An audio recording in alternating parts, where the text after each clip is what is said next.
Sushant case में आज CBI जांच का 9वां दिन। लगातार दूसरे दिन रिया से हो रही है पूछताछ। आज सीबीआई रिया से वित्तीय लेन देन को लेकर पूछताछ कर रही है।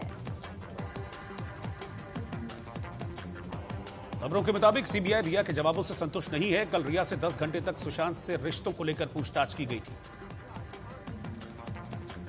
रिया चक्रवर्ती का सीबीआई पॉलीग्राफ टेस्ट करा सकती है। सीबीआई 2 से 3 दौर की पूछताछ के बाद पॉलीग्राफ टेस्ट पर तैयारी कर रही है। पॉलीग्राफ टेस्ट के लिए सीबीआई को कोर्ट से परमिशन लेनी होगी, साथ ही रिया से भी अनुमति लेनी होगी। सीबीआई ने मुंबई पुलिस को चिट्ठी लिखकर रिया की सुरक्षा की मांग की है। सीबीआई ने चिट्ठी में पूछताछ के वक्त रिया को घर से डीआरडीओ गेस्ट हाउस तक सुरक्षा देने को कहा। सुशांत मामले में बीजेपी लगातार उद्धव सरकार पर हमलावर है। बीजेपी नेता राम कदम ने उद्धव सरकार पर निशाना साधा। बीजेपी नेता राम कदम ने कहा, उद्धव सरकार रिया को बचा रही है। मुंबई पुलिस से मुलाकात पर भी सवाल उठाए। बीजेपी नेता राम कदम ने उद्धव सरकार पर आरोप लगाया कि रिया और महाराष्ट्र सरकार के बीच सांठगांठ है। इंडिया न्यूज पर बीजेपी सांसद सुब्रमण्यम स्वामी ने बड़ा बयान दिया। कहा, सुशांत की हत्या हुई थी। सुब्रमण्यम स्वामी ने कहा कि केस में बहुत कुछ छिपाने की कोशिश हो रही है। ऑटोप्सी रिपोर्ट में जानबूझकर देरी हुई। सुशांत की बहन श्वेता सिंह ने एक बार फिर से ट्वीट कर रिया पर निशाना साधा। लिखा, अब आपको ईएमआई की चिंता है तो आप इतने महंगे वकील का पेमेंट कैसे कर रही हैं? सीबीआई आज फिर सिद्धार्थ पिठानी, नीरज केशव, सैमुअल मिरांडा से पूछताछ कर रही है। डीआरडीओ गेस्ट हाउस में पूछताछ चल रही है। रिया के एक और झूठ का पर्दाफाश हुआ है। पेरिस के होटल में सुशांत का 3 दिन तक बंद रहने का दावा झूठा निकला है। सुशांत का डिज्नीलैंड में मस्ती करने का वीडियो सामने आया। रिया ने कहा था टूर के दौरान सुशांत 3 दिन तक कमरे में बंद थे। नारकोटिक्स कंट्रोल ब्यूरो ने भी सुशांत केस में ड्रग एंगल की जांच शुरू कर दी है। एनसीबी जल्द ही रिया को समन भेज सकती है। सूत्रों के हवाले से खबर है कि सिद्धार्थ पिठानी और दीपेश सावंत ने सरकारी गवाह बनने के लिए सीबीआई से रिक्वेस्ट की है। सीबीआई इन्हें सरकारी गवाह बना सकती है। मुंबई में 2 ड्रग सप्लायर्स को एनसीबी ने गिरफ्तार किया है। दोनों के नाम अब्बास और करना बताए जा रहे हैं। एनसीबी ने फिलहाल दोनों का रिया से कनेक्शन से इनकार किया है। सुशांत मामले में एक्सक्लूसिव खबर सामने आई है। रिया के ड्रग पैडलर गौरव आर्या का दुबई कनेक्शन भी सामने आया। गौरव आर्या अबू असलम कासिम आजमी के संपर्क में है। 2017 में आजमी को दिल्ली पुलिस ने गिरफ्तार किया था। अबू आजमी से 40 करोड़ की एमडीएमए पुलिस ने बरामद की थी। कैलाश राजपूत आजमी के लिए दुबई में काम करता था। एनसीबी रिया के भाई शौविक, सैमुअल मिरांडा और जया साहा और गौरव आर्या से भी जल्द पूछताछ कर सकती है। गौरव आर्या पर मुंबई और गोवा में रेव पार्टी कराने का आरोप है। रिया की एक व्हाट्सएप चैट सामने आई है। चैट के मुताबिक रिया आयुष, सैमुअल मिरांडा के साथ ही साथ सुशांत के लिए भी ड्रग्स मंगाती थी। जम्मू कश्मीर के पुलवामा में आतंकियों और सुरक्षा बलों के बीच मुठभेड़ हुई है। मुठभेड़ में 3 आतंकियों को ढेर कर दिया गया।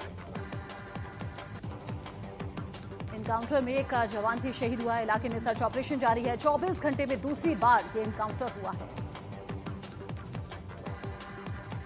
शुक्रवार को भी कश्मीर में सुरक्षा बलों के साथ मुठभेड़ में 4 आतंकी मारे गए थे, जबकि एक आतंकी ने सरेंडर कर दिया था। जम्मू कश्मीर में सुरक्षा बलों ने 24 घंटे में 7 आतंकियों को मार गिराया। सुरक्षा बलों ने आतंकियों के पास से एक AK-47 और 2 पिस्टल जब्त की। चीन की माइक्रो ब्लॉगिंग साइट वीबो ने चीन की पोल खोल दी। वीबो ने गलवान में मारे गए चीनी सैनिकों की कब्र की तस्वीरें शेयर की। चीनी सैनिकों की कब्र की तस्वीर सोशल मीडिया पर इस वक्त खूब वायरल है। कब्र पर मंदारिन भाषा में कुछ लिखा भी है। गलवान हिंसक झड़प पर चीन ने कभी भी अपने सैनिकों की मरने की खबर की बात नहीं कबूली थी। हालांकि उसने नुकसान की बात जरूर कही थी। देश में कोरोना की रफ्तार कम होने का नाम नहीं ले रही। पिछले 24 घंटे में 76,472 नए मरीज सामने आए हैं। देश में कोरोना से 24 घंटों में 1021 मरीजों की मौत हुई है। मौत का कुल आंकड़ा 62,550 हो गया है। अब तक 26,48,998 मरीज ठीक भी हुए। देश में अब तक कोरोना मरीजों की संख्या 34 लाख के पार पहुंच चुकी है। फिलहाल 7,42,000 से ज्यादा एक्टिव केस हैं। महाराष्ट्र में कोरोना के अब तक कुल 7,47,995 केस सामने आ चुके हैं। पिछले 24 घंटे में 14,361 नए मरीज बढ़े हैं। दिल्ली में भी कोरोना मरीजों की संख्या लगातार बढ़ रही है। पिछले 24 घंटे में कोरोना के 1,808 नए केस सामने आए, 20 की मौत हो गई। दिल्ली में आरएमएल अस्पताल के गार्ड ने एमएस ऑफिस के बाहर प्रदर्शन किया है। वेतन नहीं मिलने पर गार्ड ने हंगामा किया। मुंबई के डब्बे वालों ने केंद्र सरकार से लोकल ट्रेन चलाने की मांग की है। लोकल ट्रेन बंद होने से डब्बे वालों का काम भी बंद हो गया है। डब्बा वालों ने मांग की है कि अगर लोकल सेवा शुरू नहीं होती है तो हमें 3,000 रुपए महीना दिया जाए। मुंबई के डब्बे वालों ने सरकार से कहा है कि इसे आवश्यक सेवा मानकर अनुमति दे दी जानी चाहिए। उत्तराखंड के टिहरी में एक गाय तेज बहाव की चपेट में आ गई। कड़ी मशक्कत के बाद गाय को बचा लिया गया।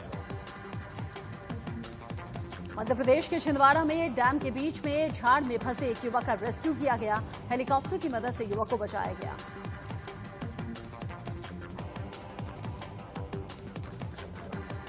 मध्य प्रदेश के रायसेन में मूसलाधार बारिश से हालात बिगड़ गए हैं। बारना बांध के 8 गेट खोल दिए गए, जिसके बाद निचली बस्तियों में पानी भर गया। हल्द्वानी में तेज बहाव की चपेट में आकर एक कार बहने लगी। स्थानीय लोगों की मदद से कार सवार दंपति को बचाया गया।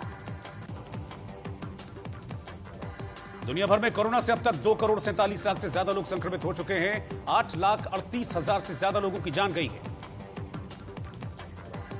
डेमोक्रेटिक पार्टी की उम्मीदवार कमला हैरिस ने ट्रंप पर निशाना साधा है। कहा है कि ट्रंप कोरोना संकट में देश को संभाल नहीं पाए, लाखों की जान चली गई। इंग्लैंड और पाकिस्तान के बीच 3 T20 मैचों की सीरीज का पहला मैच बारिश के कारण रद्द हो गया है। इंग्लैंड ने पहले बल्लेबाजी करते हुए 16.1 ओवर में 6 विकेट के नुकसान पर 131 रन बना लिए थे।